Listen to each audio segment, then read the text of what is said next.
Hello students, welcome to my YouTube channel. Today we are discuss a new topic factors.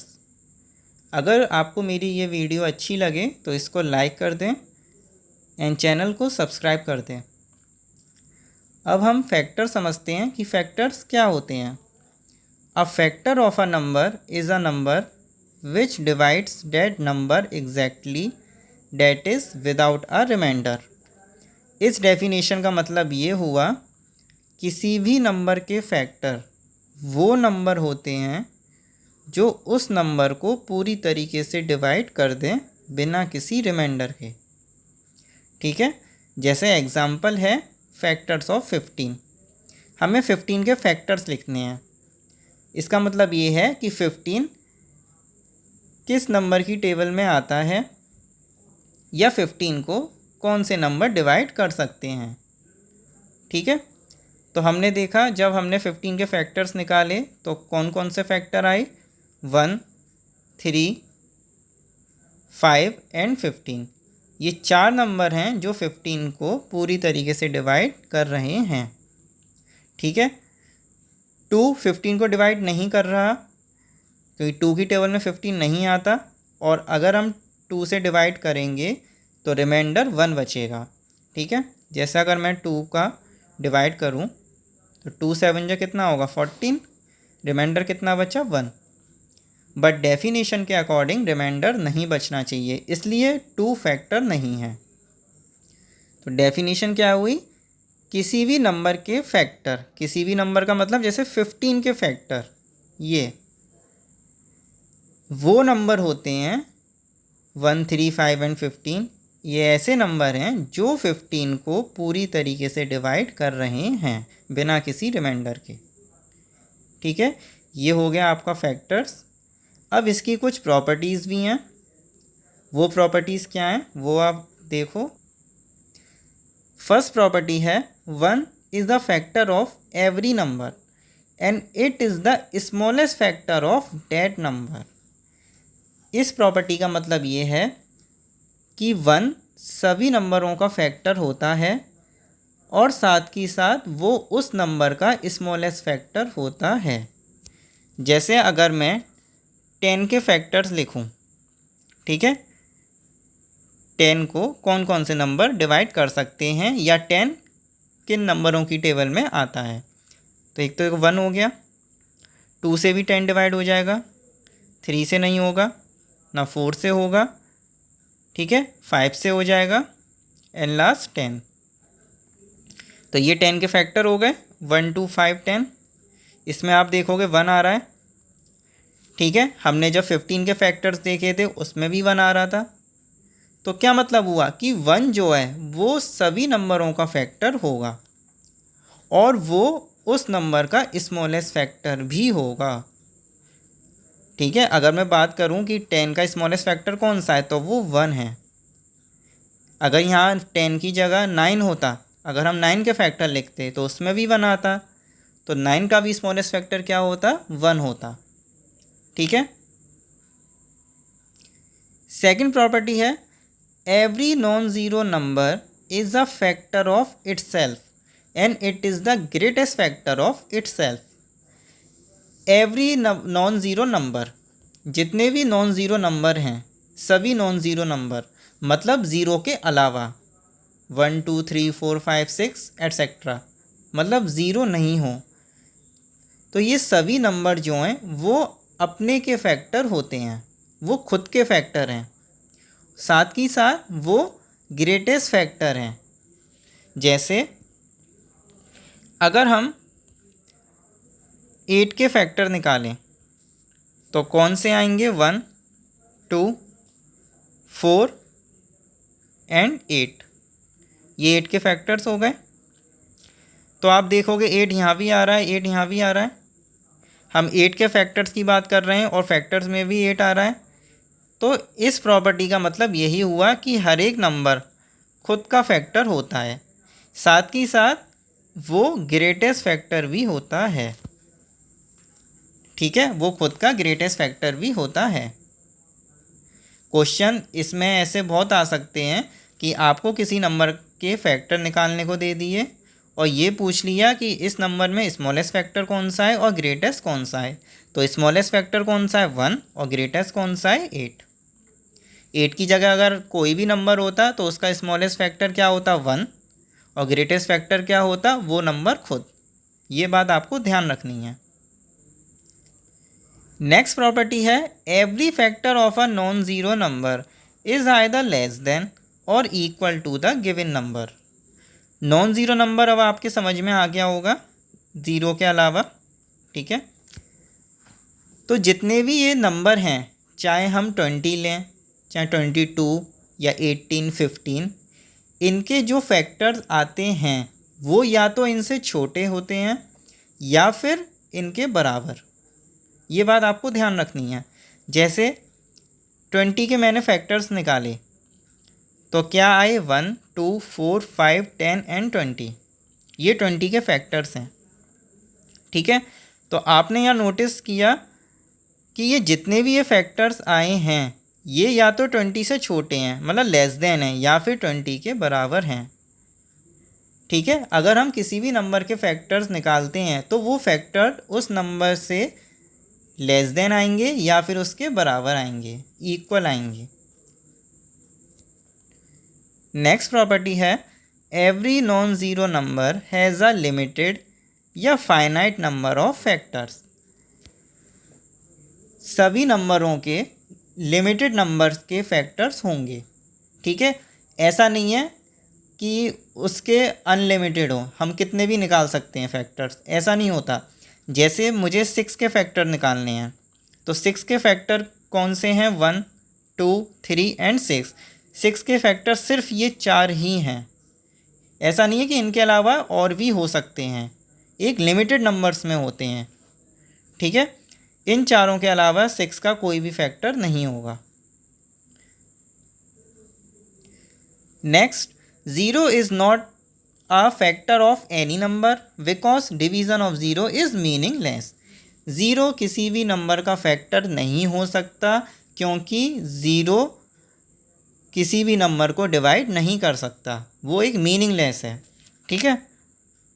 अगर मैं 4 divided by 0 लिखूं, क्या 0 4 को divide करेगा? नहीं करेगा। देखो 0 4 जा 0, ये नंबर आगे बढ़ता ही जाएगा, ख़त्म ही नहीं होगा। तो ये क्या है, एक मीनिंगलेस है।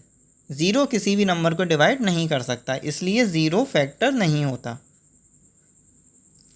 अब बात आती है फैक्टर से रिलेटेड कुछ क्वेश्चंस कि क्वेश्चंस कैसे आते हैं फैक्टर्स के, वो एक एक करके हम डिस्कस करते हैं। जैसे फर्स्ट क्वेश्चन है फाइंड ऑल फैक्टर्स ऑफ 72।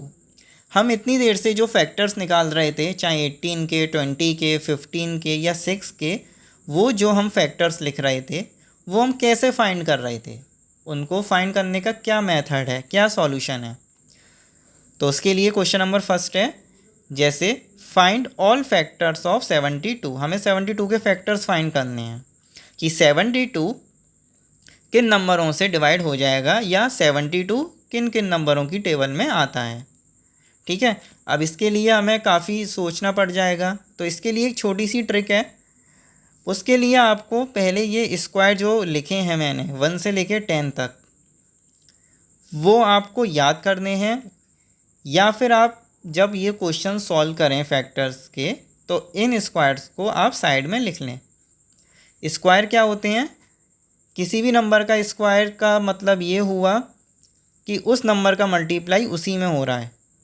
जैसे 4 स्क्वायर, 4 का स्क्वायर, तो 4 मल्टीप्लाई बाय 4, 4 का मल्टीप्लाई 4 में ही हो रहा है, आंसर कितना आया 16। तो 4 का स्क्वायर क्या हो गया 16। 8 का स्क्वायर, तो 8 multiply by 8 is equal to 64। आप ये मत समझना कि नंबरों के ऊपर ये 2 लिखा हुआ है तो हम इससे मल्टीप्लाई कर देंगे, 8 2 जा 16, ऐसा नहीं होता है। किसी भी नंबर के ऊपर 2 लिखा हुआ है तो हम उसको स्क्वायर पढ़ते हैं, ठीक है। और उसका मतलब क्या होता है कि उस नंबर का मल्टीप्लाई उसी में हो रहा है, वो अपने आप से ही मल्टीप्लाई हो रहा है। अब हमें 72 के फैक्टर्स देखने हैं। तो फर्स्ट स्टेप क्या है कि हमें ऐसे नंबर का स्क्वायर देखना है जो 72 से क्या हो, कम हो। तो देखो 8 का स्क्वायर कितना है 64, 9 का स्क्वायर कितना है 81, बट 81 ज़्यादा है, तो इसका मतलब क्या हुआ 64 मतलब 8 का स्क्वायर हुआ। ठीक है, तो हमें इससे क्या हिंट मिली कि सिर्फ मुझे 1 से लेके 8 तक डिवाइड करके देखना है 72 में, कि 1 से लेके 8 तक 72 किन किन नंबरों से डिवाइड हो रहा है। सिर्फ हमें ये हिंट चाहिए। ठीक है, वरना हमें ये सोचना पड़ जाता। ठीक है, हो सकता है कोई नंबर रह भी जाता कि जिससे हम डिवाइड नहीं कर पाए, तो इसलिए ये मैं आपको ये हिंट बता रहा हूँ। आप 1 से लेके 10 तक स्क्वायर लिख लो, और जिस नंबर का उसने स्क्वायर बोला है या फैक्टर्स निकालने को बोला है, तो आप इस स्क्वायर में उसे चेक करो। जैसे उसने 72 का बोला था, तो हमें ऐसे नंबर का स्क्वायर देखना है जो 72 से कम हो, तो वो 64 हमें मिल गया। और 64 किसका स्क्वायर है 8 का, तो 1 से लेके 8 तक डिवाइड करके देखो कि 72 किस किस से डिवाइड हो रहा है। तो 72 पहले हमने 1 से करके देखा, 72 divided by 1 is equal to 72, पूरी तरीके से डिवाइड हो रहा है। ठीक है, सेकंड हमने 2 से करके देखा, क्या 2 से डिवाइड हो रहा है 72, बिल्कुल हो रहा है। कितने टाइम्स 36 टाइम्स। फिर 3 से देखा हमने, 72 डिवाइडेड बाय 3, कितना आंसर आया 24। उसके बाद 72 divided by 4 is equal to 18, 5 से 72 डिवाइड नहीं होगा। फिर हमने देखा 72 डिवाइडेड बाय 6, कितना आंसर आया 12, 7 से डिवाइड नहीं होगा। फिर 72 डिवाइडेड बाय 8, कितना आंसर आया 9, और हमें 8 तक ही डिवाइड करके देखना था। ठीक है, अब जिन नंबरों से डिवाइड हुआ है 1 2 3 4 6 8, ये नंबर हमने लिख लिए एक साइड। तो फैक्टर्स ऑफ 72 आर 1 2 3 4 6 8। ठीक है, डिवाइड करके जो आंसर आए हैं इज इक्वल टू के राइट हैंड साइड में, ये जो आंसर आए हैं 72 36 24, अब हम इन्हें लिखेंगे 9 12 18 24 36 एंड 72। ये सभी क्या हैं 72 के फैक्टर्स हैं, इनके अलावा 72 के कोई भी फैक्टर्स नहीं होंगे। ठीक है, इसलिए मैंने आपको ये ट्रिक बताई थी छोटी सी, कि अब हमें आगे सोचना नहीं है क्या कोई ऐसा नंबर रह तो नहीं गया कि 72 का डिवाइड होना है। ठीक है, सिर्फ इतने ही नंबर हैं जो 72 से डिवाइड हो रहे हैं पूरी तरीके से। तो ये आ गए आपके फैक्टर्स। इसमें अगर मैं स्मॉलेस्ट फैक्टर की बात करूं तो कौन सा है 1, और ग्रेटेस्ट फैक्टर क्या हो गया 72। ठीक है, नेक्स्ट क्वेश्चन है, इज 15 अ फैक्टर ऑफ 15,625। अगर क्वेश्चन ऐसा आ जाता है कि वो हमसे ये पूछ ले क्या ये नंबर इसका फैक्टर है। ठीक है, तो आपको पता है फैक्टर कौन से होते हैं, जो गिवन नंबर को, जो नंबर दे रखा है उसको पूरी तरीके से डिवाइड करते हैं।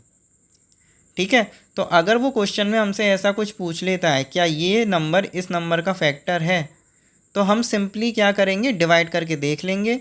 अगर डिवाइड हो जाता है तो वो फैक्टर है, और अगर डिवाइड नहीं होता तो वो उस नंबर का फैक्टर नहीं है। तो ऐसे क्वेश्चन में आप सिंपली 15 का डिवाइड कर दें इसमें, या 15 की जगह कोई और नंबर होता उसका डिवाइड करते। ध्यान हमें कॉन्सेप्ट क्या समझना है कि ऐसे क्वेश्चन में हमें डिवाइड करके देखना है, क्योंकि फैक्टर का मतलब ही यही होता है कि वो उस नंबर को डिवाइड कर दें। तो जब 15 का डिवाइड किया तो रिमाइंडर बच रहा था, इसमें कितना आ रहा था 10। जब 15 का 15,625 में डिवाइड किया था तो रिमाइंडर 10 बच रहा था। जब रिमाइंडर बच रहा है तो इसका मतलब क्या है कि डिवाइड नहीं हुआ है।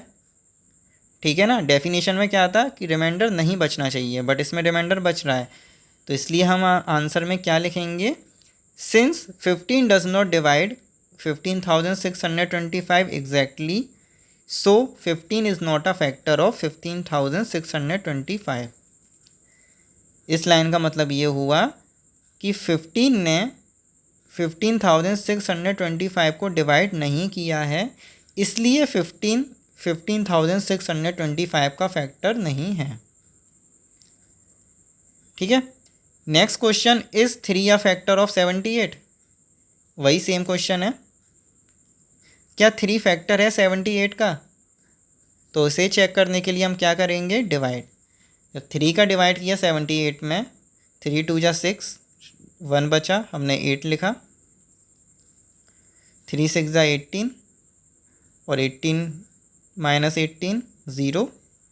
इसका मतलब क्या हुआ कि 3 ने 78 को डिवाइड कर दिया है, इसलिए 3 divide 78 exactly, so 3 is a factor of 78।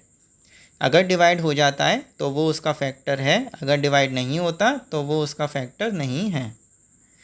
तो इसलिए इसका आंसर तो यस हो गया, yes 3 is a factor of 78। और ऊपर वाला जो क्वेश्चन था उसका आंसर हो गया no. Next question, right the common factors of 12 and 16। अगर वो हमसे कॉमन फैक्टर्स फाइंड करने को बोले, ठीक है, जैसे हमें 12 के फैक्टर्स लिखने हैं, पहले उसने 2 नंबर दिए हैं हमें 12 एंड 16। अब वो ये कह रहा है 12 और 16 के कॉमन फैक्टर्स फाइंड करो, मतलब कि ऐसे फैक्टर फाइंड करो जो 12 में भी आ रहा है और 16 में भी। तो पहले हमने 12 के फैक्टर्स लिखे कि 12 किस किस की टेबल में आता है, तो 1 की टेबल में, 2 की में, 3 में, 4 में, 6 में एंड 12 में। इसको आप ट्रिक से भी कर सकते हो, ठीक है। अब हमें 12 के फैक्टर्स निकालने हैं, तो ऐसे नंबर का स्क्वायर देखो जो 12 से कम हो, क्या आंसर होगा, 3 का स्क्वायर। 3 का स्क्वायर कितना होता है, 9। 4 का स्क्वायर 16, तो 16 ज़्यादा हो गया। तो हमें 3 तक डिवाइड करके देखना है, तो 1 से डिवाइड होगा 12 टाइम्स, 2 से डिवाइड होगा 12 6 टाइम्स, और 3 से 12 डिवाइड होगा 4 टाइम्स। तो ये सभी क्या आ गए, फैक्टर्स 12 के। इसी तरीके से हमें 16 के फैक्टर्स लिखने हैं, तो 16 के फैक्टर्स क्या आए, 1, 2, 4, 8 एंड 16, ठीक है। अब हमें वो फैक्टर्स देखते हैं जो दोनों नंबर में आ रहे हैं, ठीक है। जैसे 1 12 का भी फैक्टर है और 16 में भी 1 आ रहा है, तो ये कॉमन मिल गया हमें, ठीक है। उसके बाद 2 भी कॉमन मिल गया जो दोनों में आ रहा है। 3 12 के फैक्टर्स में तो आ रहा है बट 16 में नहीं आ रहा, तो इसलिए हम 3 को नहीं लेंगे। उसके बाद 4 कॉमन मिल गया हमें, 6 कॉमन नहीं है ना 12 है। तो 12 एंड 16 के जो कॉमन फैक्टर्स हैं वो सिर्फ कितने हैं, ये 3 नंबर्स 1, 2 एंड 4, ठीक है। ध्यान रखना है आपको कि कॉमन का मतलब ये है कि वो नंबर ऊपर भी आ रहा हो और नीचे भी। अगर यहाँ पे 12 एंड 16 के अलावा कोई एक और नंबर होता तो हम ये देखते कि वो नंबर तीनों के फैक्टर्स में आता, ठीक है। फैक्टर्स के रिलेटेड जितने भी क्वेश्चन थे वो मैंने आपसे डिस्कस कर लिए हैं, ठीक है। आई होप आप लोगों के सब समझ में आ गया होगा। अगर फिर भी किसी को कोई प्रॉब्लम होती है तो वो मुझे मैसेज करके पूछ लेना, एंड चैनल को सब्सक्राइब कर देना।